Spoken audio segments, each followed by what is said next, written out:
Happy New Year, everyone, and welcome to Weld Fever. I'm Dan, your host. Hey, listen, today we're going to talk about MIG welding because I've received so many comments regarding push versus pull, what makes a good MIG weld versus a bad MIG weld, that I think it's time that we just simply talk about it. We're going to actually do some welds and look at them and probably crack them open, do some destructive testing to see exactly how they come out. So I think it's going to be a great show. I hope you'll stick with me. Here we go.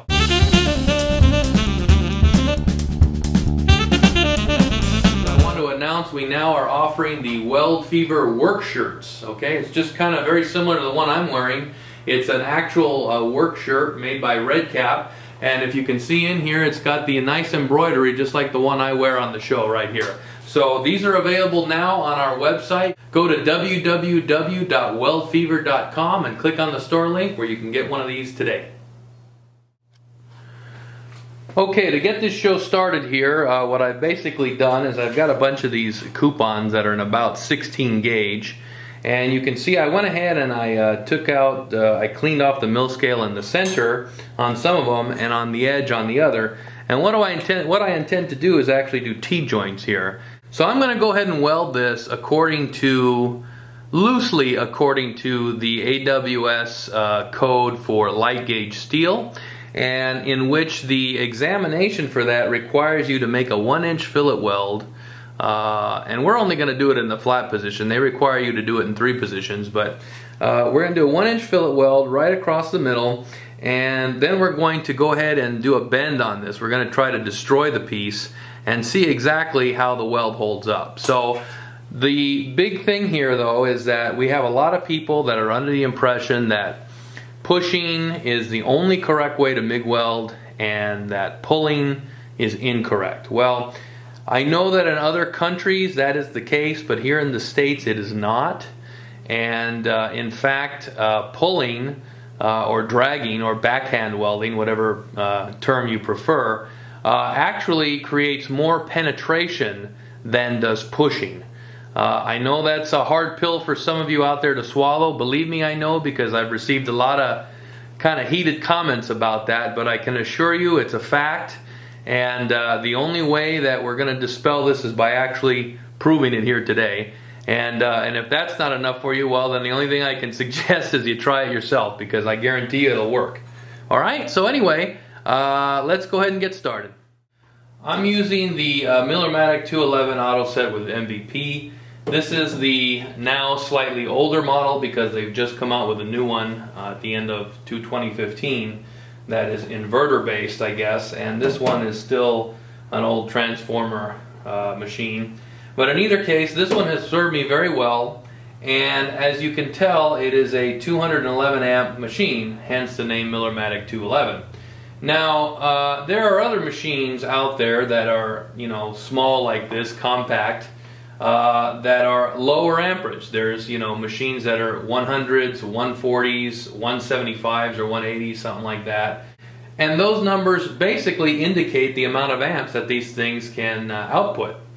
Now, there's something that has to be said that I think a lot of people are getting confused with, and that is that amperage from one process to the other is not equal.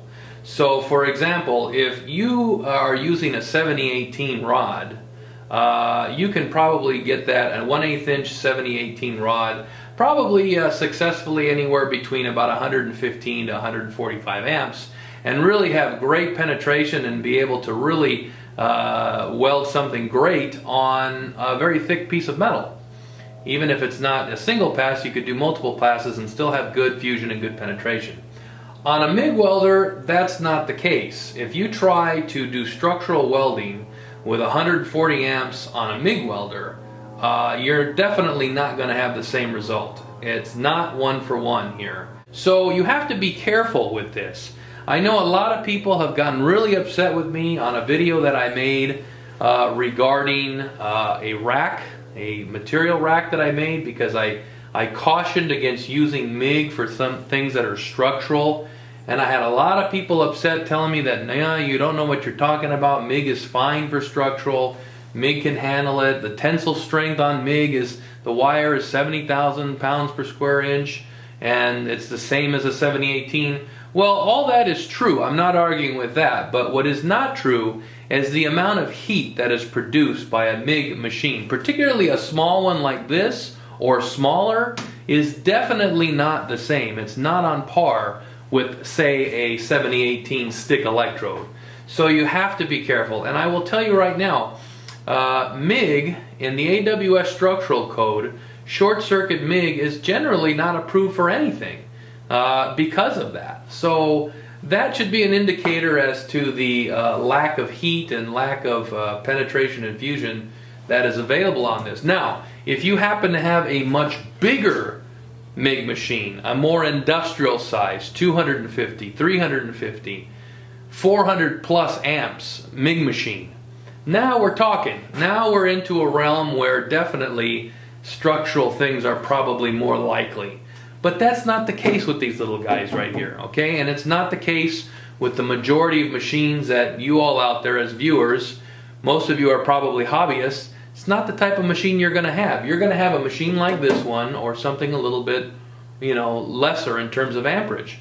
And that's what I'm referring to, okay? So hopefully I cleared that up. Let's now move on to the actual welding. This is going to go really quick here, so I'm not going to have a lot of time to say much, other than to point out that I've already set these T-joints up by pre-tacking them in place. This particular one here is a pull. The next one I'm going to push in just a second. I'm going to mention this later on in a later part of this video, but I guess it deserves mentioning now. Please keep an eye or pay attention to just how close my stick out is here. I have the nozzle really tight to the deck. I mean, so much so that I can't even really see what I'm doing. And also notice how I have a little up and down motion just to make sure that I get equal leg sizes on both top and bottom. I'm having a little trouble talking there. So that's about all I have for now. The next one I'm actually going to speak to you as I'm shooting the video. Now I've gone ahead and I've let the volume go on this because I'm hoping you can hear the sound of the machine as it's welding, because I think this is important too. I'll go ahead and pull this one and the next one I'll push, okay?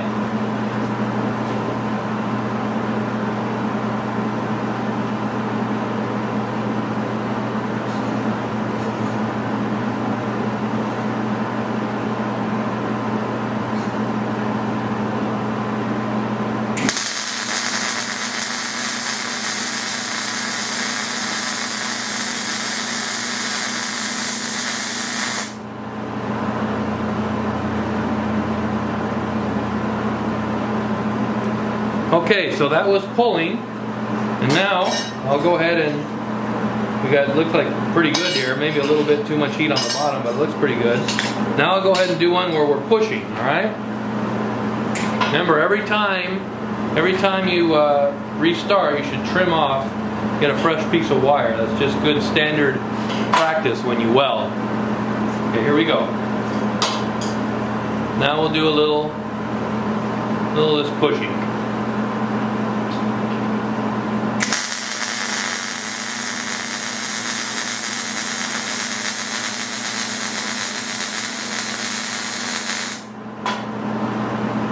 Okay, and there you have it. This is the result of the welds that I just did. I did 2 welds by pulling, and you can see them right here, and I completed 2 other welds by pushing. And the big debate has been whether or not pushing allows for the shielding gas to completely cover the weld. I think there's some people out there that are under the impression that if you push, the gas isn't going to make it. Well, here's the push. Let's take a look at those. Maybe I can zoom in, or actually let me grab one of these. They're still a little bit hot, but let me grab one and put it up here a little closer. Maybe you can see it. I don't see any porosity there, guys. Looks pretty good. So that rumor is dispelled, okay? And there is good fusion, as you can see. And here's the other one. Hope you can see that okay. Great fusion. A decent looking weld, pretty even, and I don't see any evidence of porosity. Now, you might see like on this one there's a little bump ahead of it. Well, that was my tack weld that I didn't quite make it to.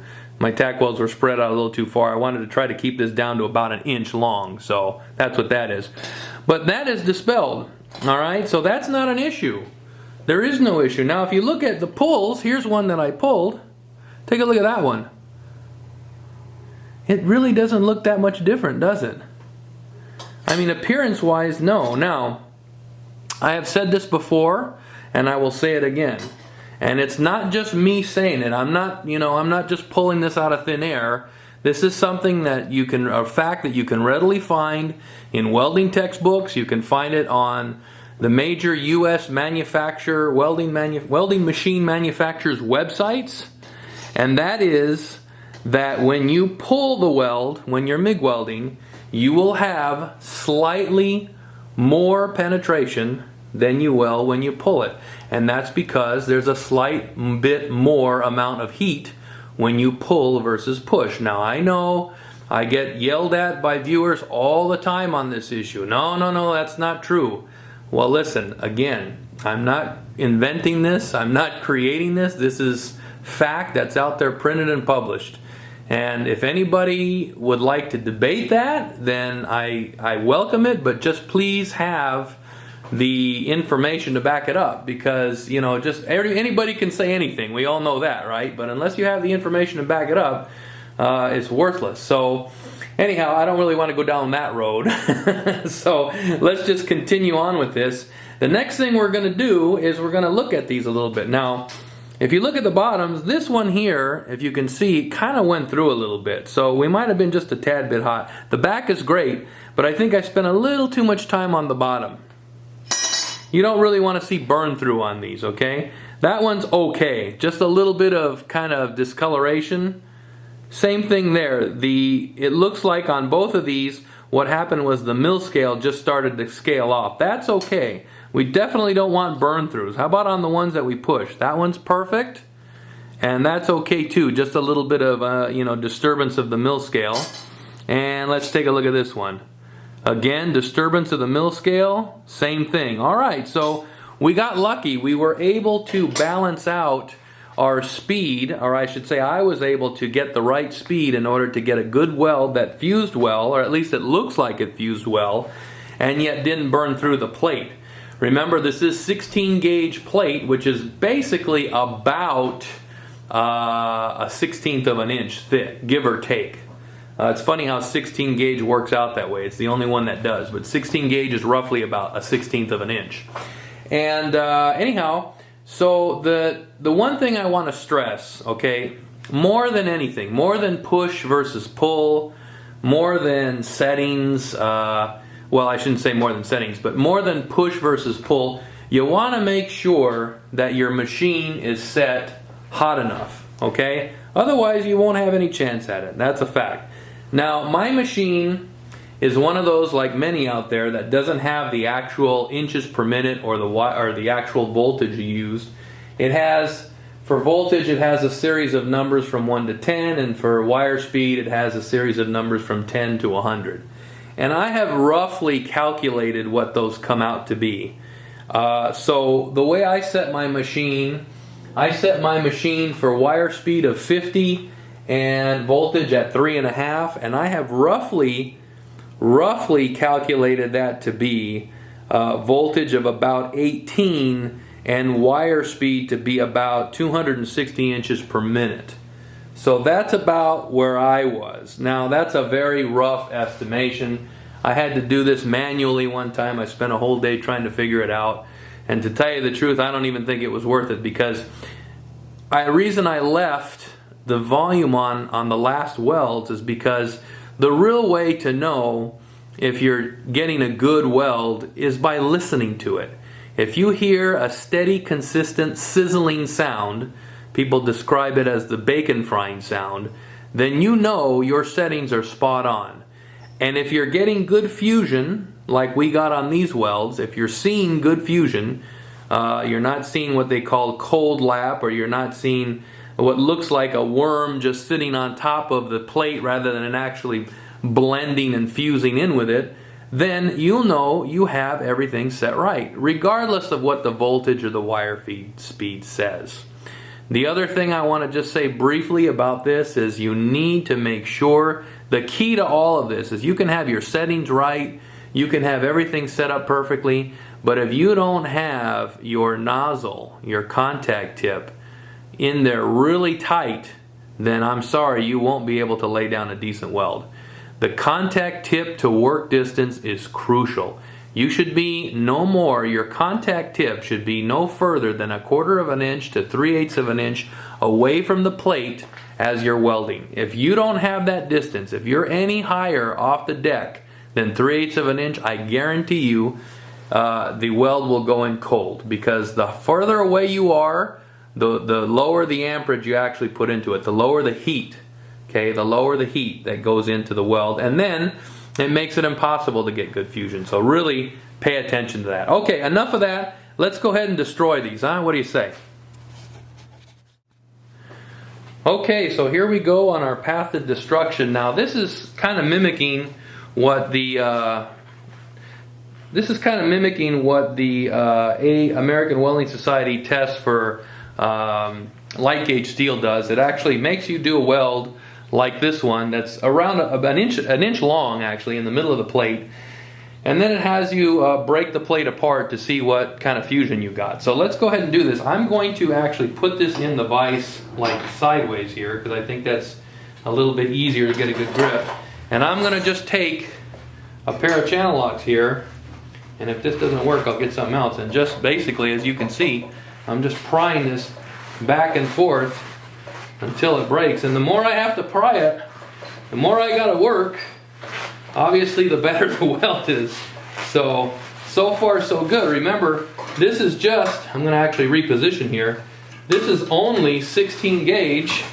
So the fact that I'm having to work so hard says that I've got probably a pretty good weld on here, which is great. Okay, come on now.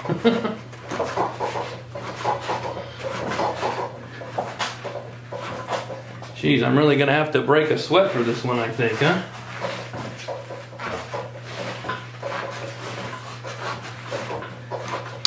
Oh, finally I hear a crack. Woo! There it is, ladies and gentlemen. I hope you can see that. Let me get this up here so you can look at it. Take a look at that.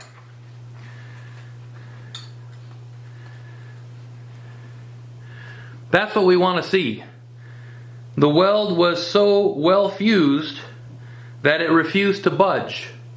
And instead what happened is the plate tore off. That's why I had such difficulty with this. So you see, this piece of plate here is now gone. It's stuck back here with the weld. And that's the whole point of good fusion. When you make a well-fused weld, that bit of weld, that bead of weld, actually becomes part of the metal itself. It becomes one single solitary unit if the weld is applied properly.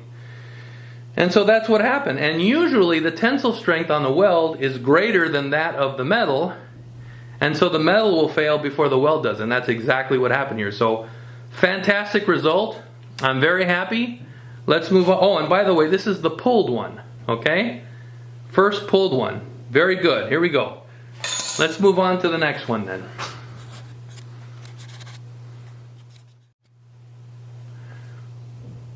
Okay, so I have the next pulled weld placed into the vise here, and I'm going to go ahead and try to break this one apart. Let's see what happens here.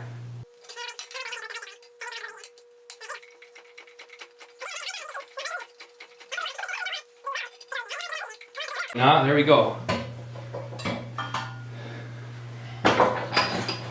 Okay, we have another success. Check it out. We have a large chunk of steel that's come off of this top plate here, and you see down below the plate itself was just being torn all up here. Okay, but the weld held, and once again we have a success.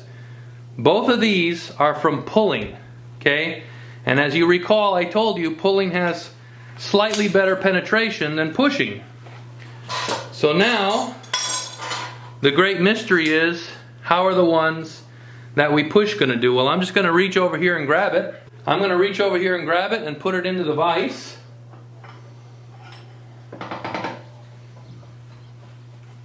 Okay, so remember, these are the ones that we pushed. And according to the literature out there, pushing produces a little less penetration. So let's see if it has any effect, or if we had a good weld regardless. If you notice, when I welded it, I spent exactly the same amount of time on both. The material is exactly the same, and I was, had the same contact tip to work distance. Everything was the same. The only difference is push versus pull. Well, look at that. I'm very happy to report another success. I got one more. Let's go ahead and grab it and put it in. See what happens. Here we go.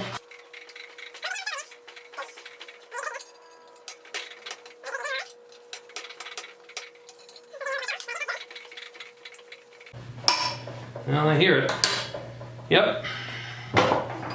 All right. 4 welds, 4 successes. Can't ask for better. We've come to the end of yet another video here at Weld Fever. I want to thank you all very much for joining me on this one. I hope I've dispelled some myths, and I hope it's been constructive for all of you that have watched this episode with me. I want to mention that I do have Facebook and Twitter and Instagram, and I'm usually on those as much as I can be. But if you have any questions, I strongly urge you to post those questions on the comment section of this video or any of my videos.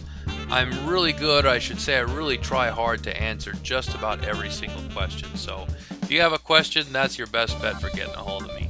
Thanks a lot, and we'll see you on the next video. Bye-bye.